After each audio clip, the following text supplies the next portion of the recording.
La economista Jimena Pardo, directora, presidenta del directorio del BPS, ha estado de recorrida por el departamento de Rocha. La recibimos en nuestro programa de la mañana, habló de varios temas.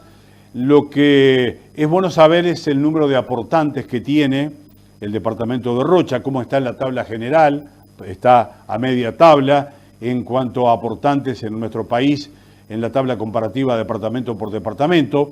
Hay un nivel de informalidad que, según ellos establecen, es en lo nacional, en algunas zonas más que en otras, pero el promedio de un 20%, lo cual ubica a Uruguay bastante bien en el concierto sudamericano, donde promedia bastante más, por cierto. Habló de este tema, también se refirió a las nuevas tasas, entre otros, de lo que son los préstamos para jubilados, que se hace especial hincapié en aquellas franjas de menores ingresos que han recibido un aumento diferencial el año pasado y este año en el mes anterior, y que también tendrán un descuento importante en las tasas de interés de los préstamos que gestionen ante el BPS. Tenemos unos 29.000, un poquito más de 29.000, lo que se llaman puestos cotizantes, porque en realidad una persona, que tenemos alrededor de 23.000 en todo Rocha, ¿verdad? Puede tener, por ejemplo, dos puestos cotizantes. Ponele un docente que trabaja en el público y en el privado. Sí. En realidad es una persona, pero que tiene dos cotizantes, dos cotizaciones. Sí, sí, sí. Entonces andamos un poco arriba de los 29.000 puestos cotizantes en todo el departamento, y a nivel de lo que son las empresas tenemos algo así como 7.200, un poquitito más, que obviamente son las que tenemos a junio de este año. En temporada es un departamento que registra, claro, seguramente mayor número de sobre todo emprendimientos unipersonales. ¿Informalidad porcentual? No tenemos ese dato por departamento, lo que sí sabemos a nivel país, pero esos son datos del INE, de que la informalidad ronda el 20%. Obviamente es una cifra elevada para nosotros mismos respecto a nuestro pasado. Igualmente era bastante, hacia el 2002 la informalidad rondaba un 40%, no quiere decir que nos tenga que consolar porque un 20% es bastante. Dicho esto, tenemos por ejemplo Paraguay, que en realidad el nivel de informalidad es 70%, por decir algo, Colombia el 60%, o sea, en el contexto de América Latina nosotros somos un país que se mira como una cosa de referencia. Sí. Pero es cierto que sobre todo en los departamentos que tienen con la frontera, departamentos por ejemplo como 33, como Fray Bentos, son más complejos en términos de formalidad laboral. Sobre todo porque a veces cuando no hay tantas posibilidades de trabajo, hay algunos trabajos que son muy difíciles de inspeccionar por parte nuestra, por ejemplo lo que son trabajos de servicio doméstico, trabajos de rural. Claro. Eso te iba a preguntar, ¿cómo detectan esa informalidad? Bueno, lo que pasa es que depende un poco del área. Nosotros ahora estamos trabajando mucho en lo que es un control mayor y mayores tareas. Sobre todo nosotros lo que tenemos son 4 líneas de acción en lo que tiene que ver con lo que serían actuaciones de inspección, pero la mayoría tienen un gran trabajo del mostrador para adentro. Esto es, nosotros cruzamos información con otros organismos, en particular DGI Aduana, pero no solo, y a través de modelos predictivos podemos decir, bueno, por ejemplo, acá hay mucha probabilidad de tener subdeclaración o de tener informalidad. Entonces dirigimos la actuación inspectiva, que es la última etapa de la cadena, hacia lugares que ya sabemos que pueden tener cuestiones.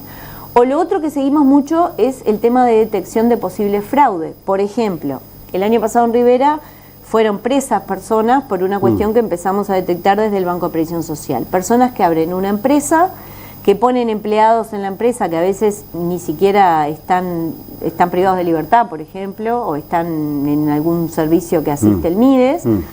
Esas personas figuran en la nómina, a fin de mes hacen lo que se llama una declaración jurada de no pago y al otro mes empiezan a tratar de sacar seguros de desempleo. Ese tipo de cosas también nosotros las seguimos, las monitoreamos, y lo que sí también ocurre es que el año pasado, del total de actuaciones inspectivas, que fueron más de 6.000 en el año, un cuarto de ellas fueron sobre todo denuncias, por ejemplo, de personas o de trabajadores, ya sea activos o de personas que se vinieron a jubilar y declararon: yo en tal periodo trabajé en tal lado. Entonces, por ejemplo, te comentaba, estamos trabajando ahora a solicitud del Ministerio de Economía con la DGI a través de unos datos nuevos que ahora DGI tiene para fiscalizar mejor lo que es el transporte, tanto el transporte interno como el transporte internacional de carga. Numéricamente, Rocha, en materia de aportantes, comparativamente con otros departamentos, ¿cómo está? Y más o menos a mitad de tabla, te diría. A mitad de tabla. Ni bajo, ni tampoco tan alto. Siempre los departamentos de mayor población. Lo que pasa es que también es difícil en términos, porque uno tendría que medir la cantidad de puestos cotizantes en relación a la población en edad de trabajar. Exactamente. Pero en general los que tienen también más puestos cotizantes son los que tienen mayor población. Jimena, en cuanto al diálogo social que se dio, ¿cómo lo evalúas? Bueno, nosotros lo evaluamos bien, el BPS forma parte del Poder Ejecutivo. Igual a mí me gustaría recordar, el diálogo social es un lugar donde uno va y tiene representantes de la sociedad civil, los partidos políticos que eligieron aceptar la invitación, como Cabildo Abierto del Frente Amplio, y representantes del gobierno. En ese ámbito se habló de toda la matriz de protección social, no solo jubilaciones y pensiones, y se hicieron una serie de pedidos, demandas. El Poder Ejecutivo recibe ese documento con los pedidos y las demandas el 30 de abril, y a partir de allí el diálogo se cierra. Y lo que empieza es una etapa en donde el Poder Ejecutivo dice que prioriza, y si lo prioriza hace todos los estudios técnicos y de viabilidad a efectos de ver cómo se implementa. Porque en el diálogo uno no hace los estudios, porque es una cuestión de los trabajadores te dicen, bueno, nosotros quisiéramos esto, los empresarios te dicen, nosotros entendemos que esto tiene que ser una prioridad, los jubilados otra cosa. Entonces, la idea es que a partir de que se cerró esa etapa, el gobierno se comprometió a impulsar sobre todo dos líneas que son las que ahora están arriba de la mesa. Una primera que tiene que ver con aumentar y mejorar la protección a la infancia. Y eso ya se incluyó en la rendición de cuentas, un rediseño de un nuevo beneficio que unifica 4 de los beneficios actuales. Ahora podemos hablar un poco más de ese formato. Ese beneficio, así como los 4 actuales, atienden al 55% de los niños, niñas y adolescentes de este país. No es solo niños pobres, yo lo digo siempre. Entonces, eso ya está en la rendición de cuentas y está a efectos de que el Parlamento laude y se discuta.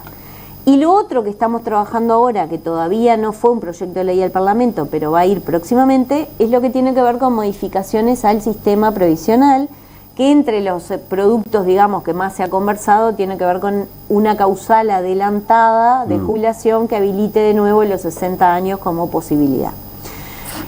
Digamos, en ese sentido nosotros lo valoramos como que el gobierno está encaminándose a cumplir lo que había prometido en el programa de gobierno, que era justamente hacer un diálogo social y luego algunas cuestiones que estaban para conversarse. Entendemos nosotros que está transcurriendo los pasos de lo que se comprometió a instrumentar. Bueno, esperemos a ver qué novedades surgen en ese sentido. Préstamos a jubilados. Estos días se ha publicitado mucho el descenso de las tasas, que para algunos un poco más y para otros un poco menos, pero sobre todo los que recibieron un aumento diferencial van a tener un descenso mayor en las tasas, entendiéndose que ese es el grupo más vulnerable de alguna manera. Sí, son varias cosas porque más allá de la disminución generalizada de tasas hay líneas nuevas como esta que tú referías. Algunas cosas para destacar.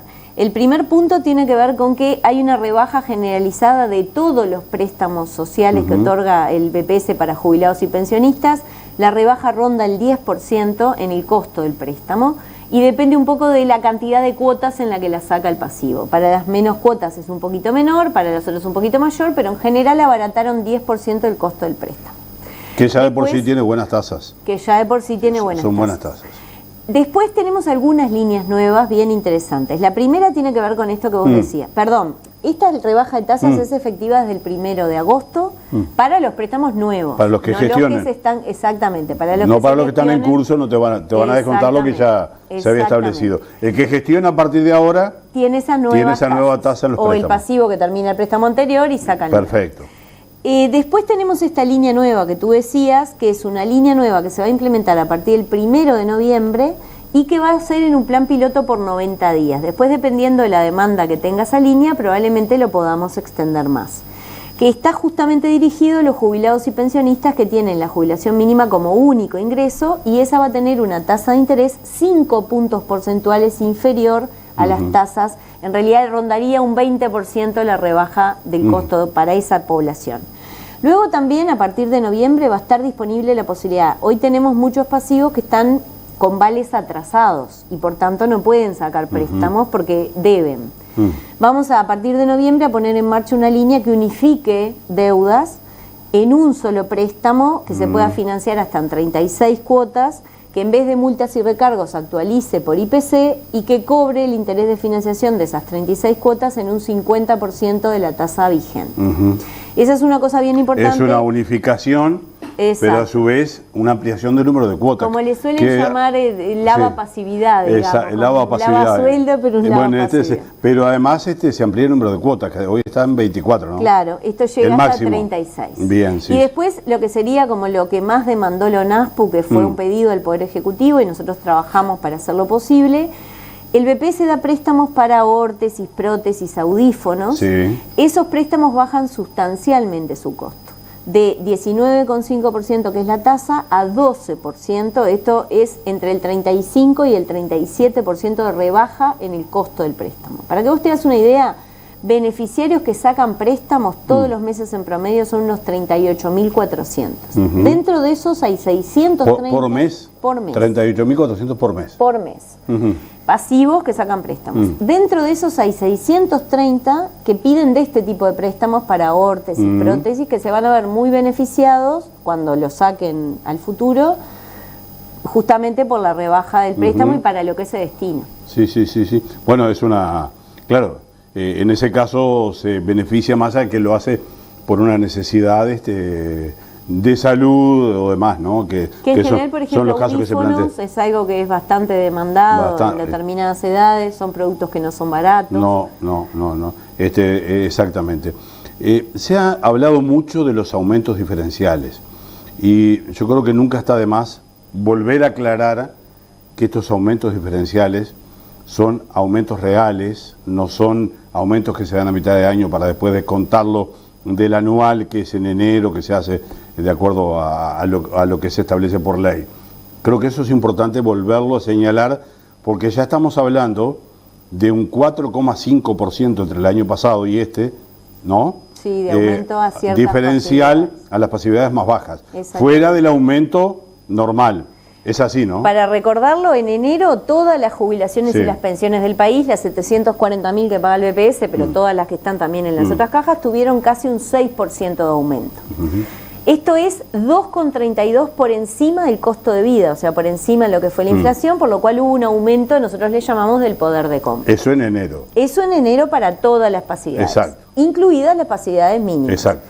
Pero además de ese aumento, el Poder Ejecutivo el año pasado acordó con la ONASPU un aumento diferencial. Que era un 2 y un 1 y después se mejoró. Exactamente, que llevó la pasividad mínima, que recordemos que se valora en base de prestaciones y contribuciones, que si nosotros miramos lo que era la mínima el año pasado cuando empezó este aumento, sería lo que hoy son 20.935 y ahora, gracias a esos aumentos, pasó a 21.888. ¿Para quiénes?